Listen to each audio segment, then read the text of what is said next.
Nga, hindi nagtagal. Eto na si Milo. Sinusundo na ako. Diba? Dito na, huwag ka na pumakit sa bed. Saan ka naman galing, baby? Oh, diba? Hindi nagtagal. Ganyan sila pag morning, ang routine nilang tatlo. Paggising na ako, talagang pupuntahan nila ako sa bed.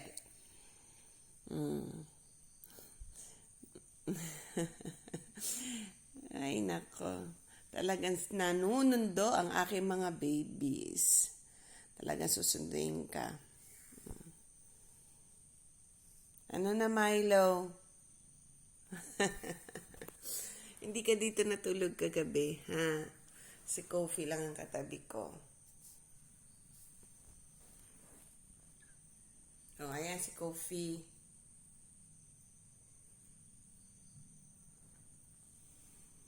Milo's here in the bed.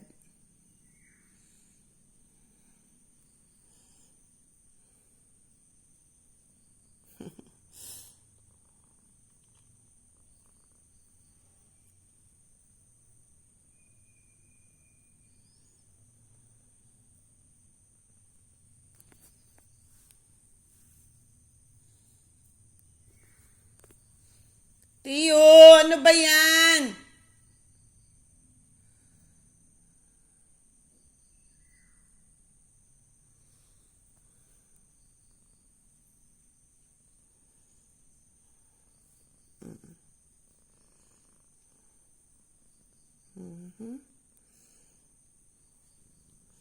Diba? Silang tatlo. Ayan si Tiyo. Ayun naman si Kofi. Andun naman sa isang yun, sulok. Silang tatlo, kaaga-aga nagsusundo na. And you know what it means? They want breakfast. Ganyan lang sila.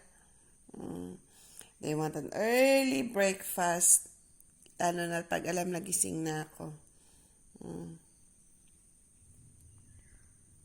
Ayun si Kofi, malapit sa sa CR. At andyan naman ang aking alpha cat, si Theo.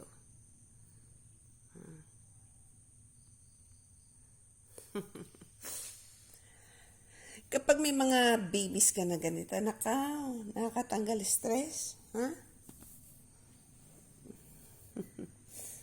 Oh.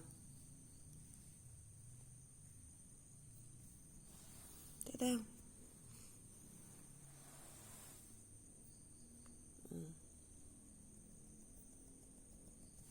Ka na mag-ano dyan.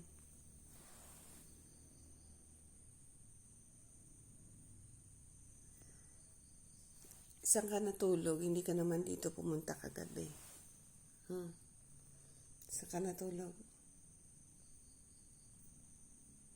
Tamay lang. Si Tiyo nagbantayan sa akin dito magdamag. Ay, Kobe, katabi ko yan magdamag. Ikaw, saan ka galing?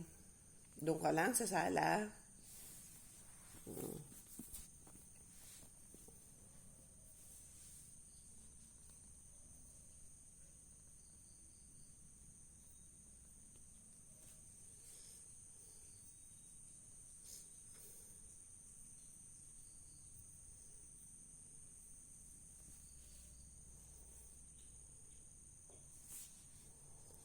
Ganyan na routine ng aking mga pusa.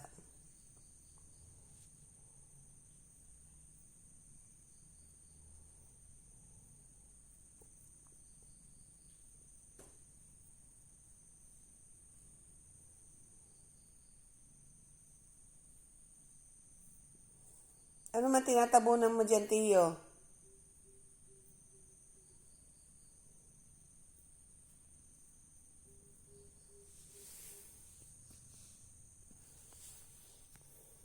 Si Tiyo, yun. Kasama tsaka si Kofi.